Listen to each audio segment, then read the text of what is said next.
Donc voilà les deux images de l'arbre sur lesquelles on avait travaillé, l'image originale, l'image de l'arbre mise dans un décor.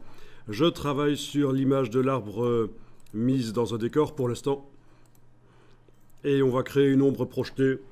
Donc touche F pour passer plein écran.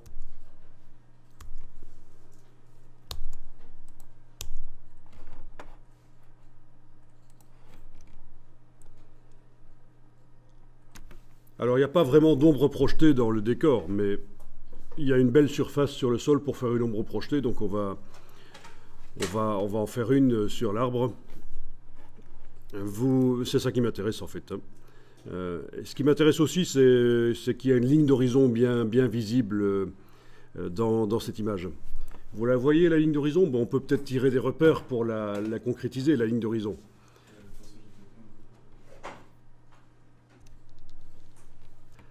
Alors faites CTRL R et au départ de la règle du dessus, vous allez cliquer glisser pour faire un repère.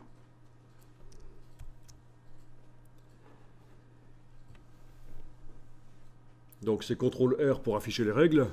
Donc c'est en fait affichage règles. Vous voyez le raccourci CTRL R qui est en face. Et puis cliquez glisser de la règle vers l'image et vous avez fait un repère horizontal. D'accord, on met bien le pointeur sur la règle parce que j'ai eu une fois une personne qui essaie de mettre le pointeur sur le bord de la règle et de tirer. Et ça ne marchait pas, évidemment. C'est sur la règle, cliquez glisser. Et puis vous allez déplacer ce repère horizontal pour concrétiser, pour vraiment voir la ligne d'horizon. Bon, ben, on peut imaginer que la ligne d'horizon, ben, c'est quand on regarde bien devant soi. Elle est à cet endroit-là. Qu'est-ce que vous en pensez? L'horizon, l'infini. Voilà. Et alors, quand vous placez des éléments dans une scène, c'est très important de tenir compte de la ligne d'horizon. Bon, vous n'êtes pas obligé chaque fois de tirer une règle comme ça. C'est juste pour que tout le monde comprenne bien que la ligne d'horizon est là. Sinon, avant de mettre la règle, on l'avait déjà dans sa tête. Certains voyaient déjà que la ligne d'horizon était là.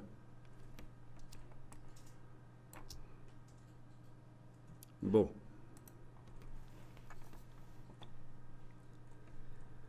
Alors, si vous voulez, vous pouvez, une fois que vous l'avez mise, vous pouvez verrouiller les repères. Menu affichage, verrouiller les repères.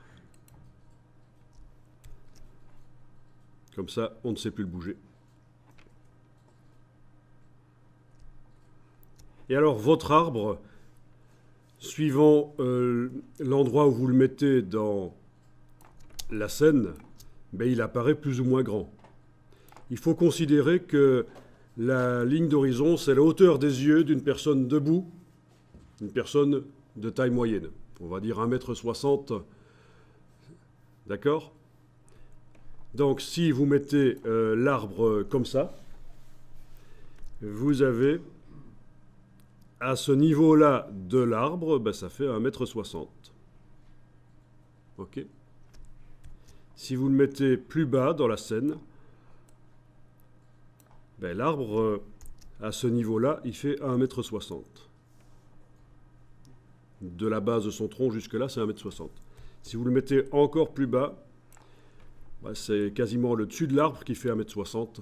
Donc voilà, sans changer la dimension de l'arbre, sa position dans la scène donne une perception de sa taille différente. Si je le mets comme ça, quand on le met comme ça, on a l'impression qu'entre la base et la ligne d'horizon, c'est 1,60 m. Et donc on a un arbre qui, à vue d'œil, fait à peu près 20 mètres de haut. 25 mètres. Si je le mets comme ça, ben 1,60 m, c'est là. Donc on a un arbre qui fait à peu près 3,50 m. Si on le met là, il fait à peu près 2 mètres. Voilà, c'est comme ça que ça marche. Même chose pour les personnages.